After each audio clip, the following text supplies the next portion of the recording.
Welcome to the very first episode of Wake in Focus with the Old Gold and Black. My name is Benjamin Pappas, and today I'm interviewing a student who has spent the last 4 years making an incredible impact on Wake Forest. He's a content creator, merit scholar, homecoming king, and more. And today, we are going to hear about his time at Wake Forest and also learn about some of the exciting things he has coming for him after graduation. So, let's get into focus with Mason Goodwyn.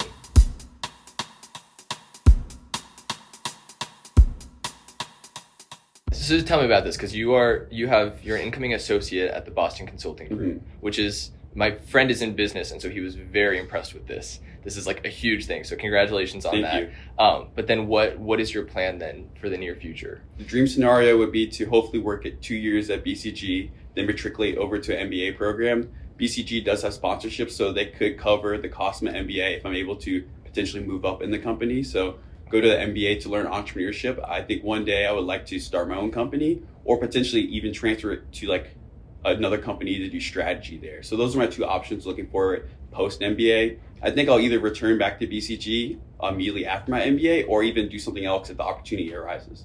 And you mentioned YouTube. You have an amazing social media following. I think I have the numbers. You have over 4,000 Instagram followers, yes, 9,000 YouTube subscribers.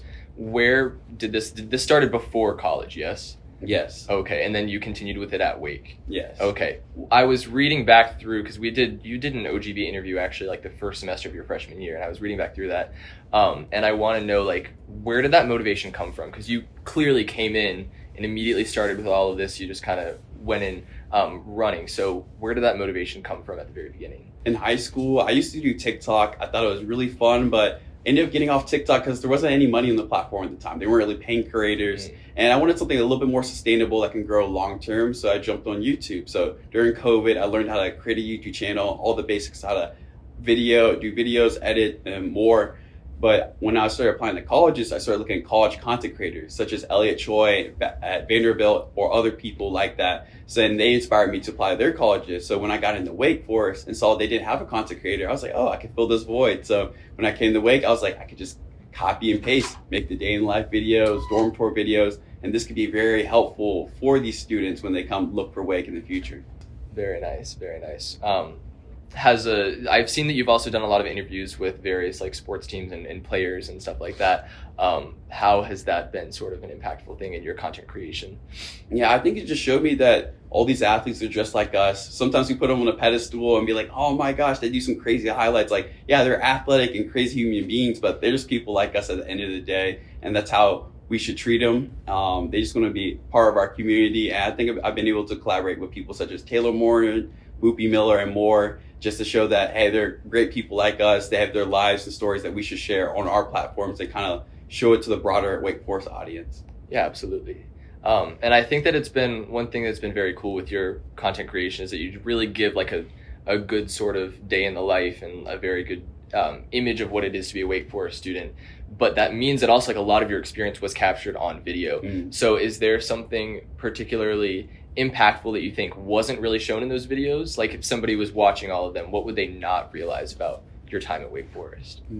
I think one thing was like my health and fitness. I started taking it a bit more seriously once I came to Wake Forest. Beforehand, I played some sports, but I wasn't super serious on like lifting weights and actually creating a physical body I actually enjoyed. So once I came here, I became part of the gym culture since we have a very nice gym that we're all allowed to use. So started working out consistently, try to eat 3 meals a day. And I think I gained over 20 pounds of just like muscle and just more, body fat, just to like kind of fill out my frame a bit more. So that's something I'm pretty proud of, that I've been able to kind of change my body from like senior high school to now.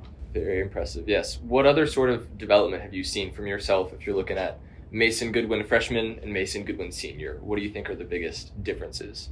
I'm more of a risk taker now. Like I'm willing to actually go for what I want and not stray away from it, and just not, if someone says something's too hard or to go for, or the chances are slim, I think that's actually what makes the opportunity more worthwhile, because they say like, oh, that's a 1% acceptance rate. I'm saying in my mind, oh, I can be part of that 1% and I think I can do it. I don't want to reject myself before they can reject me.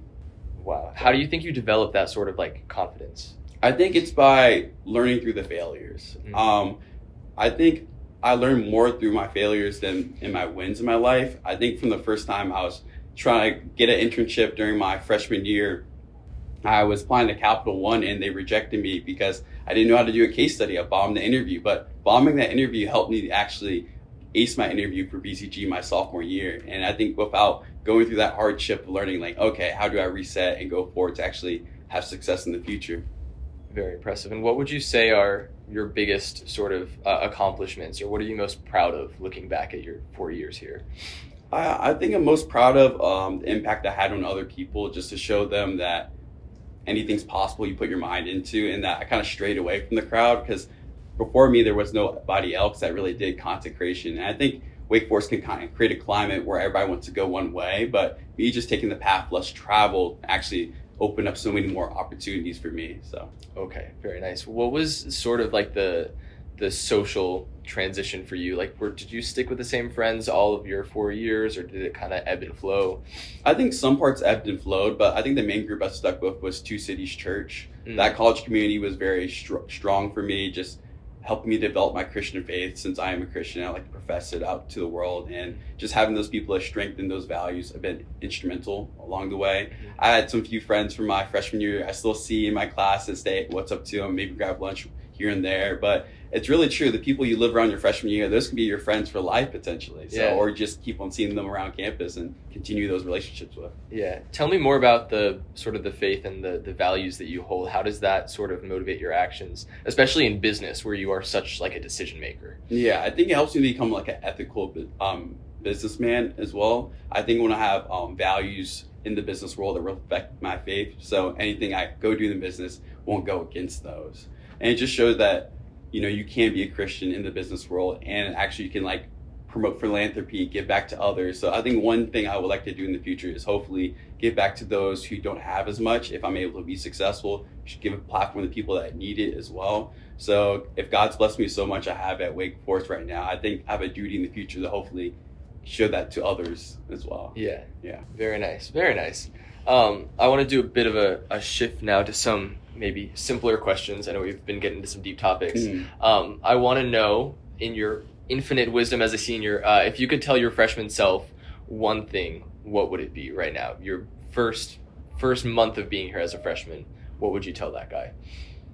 I think I was really worried about like Greek life. Yeah. You know, like coming in from a background where my parents didn't do Greek life or really had no connection to it. I was thrown in this whole new world and just seeing people like, oh, try to rush fraternities and sororities. I was just kind of lost in the mix. I think it's just tell myself, chill out, everything will work out. If you join one, it's cool. If not, it's all good. And I decided not to go with one because I wanted to put more time into other things such as YouTube.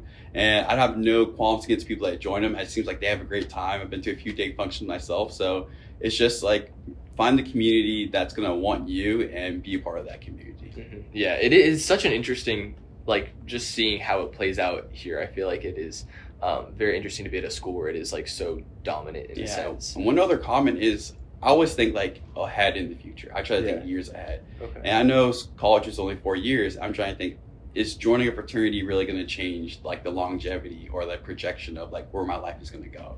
And like, yes, you can get a connection here or there, but if you're friendly to everybody, it can like honestly become like a face like through like YouTube, which I've done. People were offering me connections. That's how I was able to help land a role at BCG, because there was a senior 2 years above me, saw my YouTube channel. He was actually a Lambda, and he just liked me and offered to help me with the recruiting process. And since he already got into BCG, he actually offered for me to talk to the recruiter at BCG DC. So it's just like, there are other ways to like go about the longevity of your career and just trying to help yourself out than just going to the fraternity and sorority route. Yeah, I think that's why so many people join Greek life, is because they see it as like an in to a lot of that stuff, which in many cases it is, but I guess you are also proof that there's other ways to make yourself noticed and make connections. Yeah, you just got to work for it at the end of the day. Yes, yeah. What is something that you thought was going to be really important or a really big deal in college, but then turned out to like not be? Ooh, this is a good one. I think your grades. It's like, your grades only matter to a certain extent. Like, for the companies I applied to, their bar is like 3.6. After you pass 3.6, you should focus on everything else outside of your grades, in my opinion. So get the good grades in a decent place But after that, go chase your dreams. Go join clubs and activities. Go get the leadership position. Start a business. Start a YouTube channel, social media. And that's what I did. So, because I didn't want to put all my time in just the studying. Studying is great, but I feel like you learn more through actually doing outside of class than just in class itself. Very nice. So we are nearing the end of our time, and so one of my last things I want to ask you is that since you've been a part of so much, you've done so many things, is there any Wake Forest goal or bucket list item that you still have left to do that you want to do these next couple months? I think these next couple months, if I could sign the chapel, because I know inside of the top you could like sign your name, I think that'd be really cool. I think if Wake Forest basketball can go to March Madness, hey, that would be a dream of mine, just to watch them on TV, hoop in March Madness, because I went to March Madness what year was it? My junior year, so last year. It was very fun. So it would have been even better if I saw Wake there. I have faith in Wake. Wake Forest can, they maybe could pull an upset and get there. And I think in the future, it'd be crazy to say, but if I could ever get my name somewhere in a building or whatnot in the future, if I'm able to make it like that, I think that would be a dream of mine. All right, that's it for today. Thank you for watching this episode of Wake in Focus with the Old Gold and Black. Make sure to catch future episodes on our Instagram, YouTube, and Twitter pages. Mason, I'm going to pass it back to you to plug your socials. Yeah, you guys can find me at Mason Goodwyn on YouTube or JUZT Mason, just Mason on Instagram. Thank you for having me, Ben. I appreciate it. Thank you.